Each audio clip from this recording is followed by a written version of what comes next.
तो आज हम लोग बात करेंगे बेस्ट स्ट्रेटजी फॉर नीट की, और ये वो स्ट्रेटजी है जो आपको सबसे ज़्यादा नंबर लाकर देगी सबसे कम पढ़ने के बावजूद भी।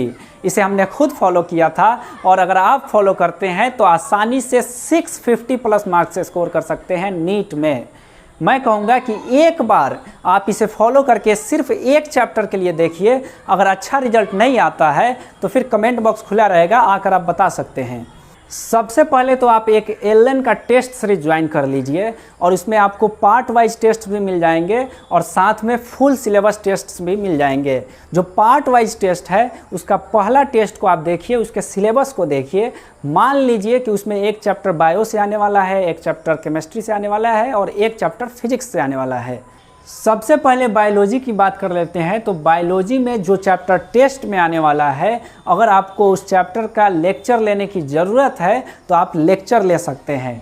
उसके बाद आपको एनसीईआरटी की रीडिंग करनी है, फिर प्रीवियस 10 ईयर क्वेश्चंस को रीड करना है। इससे आपको अंदाज़ा हो जाएगा कि कहाँ से क्वेश्चंस पूछे जाते हैं। फिर आपको एनसीईआरटी की दोबारा से रीडिंग करनी है, इस बार हाईलाइट करते हुए चलना है और फिर जा कर के आपको नीट चैलेंजर्स के क्वेश्चंस को करने हैं।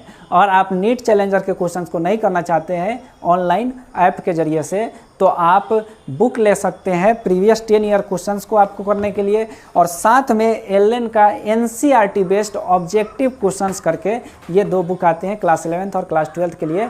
इसे आपको लेना होगा और इसे करना होगा। अब आप एग्ज़ाम देने के लिए तैयार हैं और इसी तरीके से फिजिक्स और केमिस्ट्री के चैप्टर्स की जब तैयारी हो जाएगी तो साथ में आपको एलएन का टेस्ट देना है।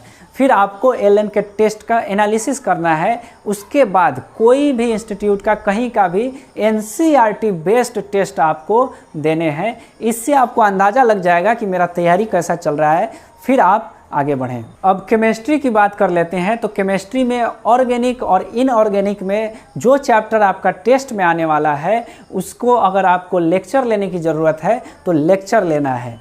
फिर आपको एनसीईआरटी को लाइन वाइज स्टडी करना है। बीच बीच में जो भी इन टेक्स्ट क्वेश्चंस, एग्जाम्पल या प्रॉब्लम करके क्वेश्चंस आते हैं उन्हें आपको ज़रूर करना है।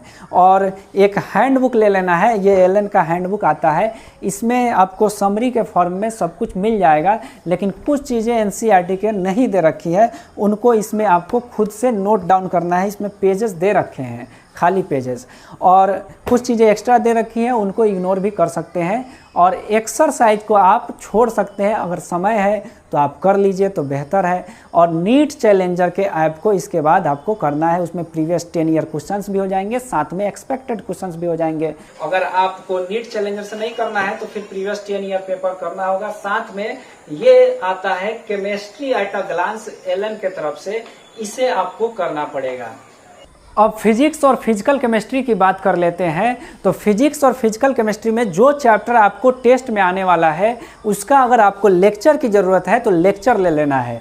फिर आपको एनसीईआरटी को टॉपिक वाइज स्टडी करना है। इसमें आपको एनसीईआरटी को लाइन वाइज जाने की ज़रूरत नहीं है। बीच में जो भी एग्जाम्पल्स आते हैं एनसीईआरटी में उन्हें आपको करना ही है, बस एक्सरसाइज को आप छोड़ सकते हैं। जैसे कि आपको टॉपिक वाइज का मैं एक एग्जाम्पल दे देता हूँ कि ये एक चैप्टर है इलेक्ट्रिक चार्जेज एंड फील्ड्स का।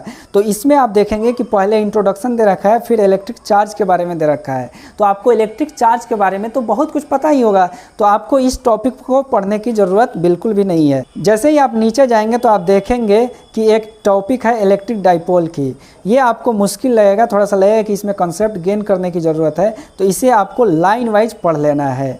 यानी कि जो टॉपिक आसान है उसे आप छोड़ सकते हैं, जो टॉपिक थोड़ा सा लगे कि कंसेप्ट गेन करने की ज़रूरत है उसे आपको कंसेप्ट गेन करना है। और जो आपको फार्मूला इम्पोर्टेंट लगे उसे हाईलाइट करते हुए चलना है। इसमें फार्मूलाज बड़े ख़तरनाक तरीके से दिए हुए हैं, तो आपको एलएन का हैंडबुक ले लेना है।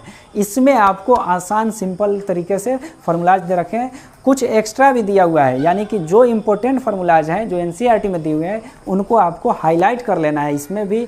और इसमें कुछ पेजेज एक्स्ट्रा दे रखे हैं, तो कुछ कंसेप्ट अगर आपको एनसीईआरटी से लगे कि इसमें लिखने की ज़रूरत है तो इसी में आपको लिख भी लेना है। अब आपको नीट चैलेंजर के क्वेश्चंस को करना है, जिसमें कि आपको प्रीवियस 10 ईयर क्वेश्चंस भी हो जाएंगे, साथ में एक्सपेक्टेड क्वेश्चंस भी हो जाएंगे। अगर आप ऐप से नहीं करना चाहते हैं तो प्रीवियस 10 ईयर तो आपको करना ही होगा। साथ में एलएन का फिजिक्स एट ए ग्लांस करके आता है, concise revision of physics crop करके, तो इसको आपको करना है। और जब आप इसे कर लेंगे तो आप एग्ज़ाम देने के लिए तैयार हैं। आपको अब एलएन का टेस्ट देना है, उसका एनालिसिस करना है, फिर एनसीईआरटी बेस्ड टेस्ट देना है। जब आप ये टेस्ट देंगे तो आपको एक अंदाज़ा लगेगा कि हाँ मैं तो अच्छा कर रहा हूँ। तो इसी तरीके से आपको आगे करना है।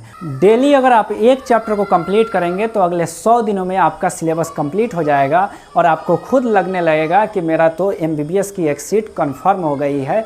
फिर आप मेरे कमेंट सेक्शन में आकर के बता दीजिएगा कि भैया आपने जितना बताया था उतना तो हमने कंप्लीट कर लिया है, अब और कुछ है तो बताइए। मैं एक वीडियो बना दूंगा हाउ टू बिकम टॉपर, और भी वीडियोस चाहिए जैसे कि एनसीईआरटी को हाईलाइट कैसे करें, याद कैसे करें, तो आप कमेंट सेक्शन में बताइए, मैं उस पर वीडियो बनाने की कोशिश करूँगा। धन्यवाद।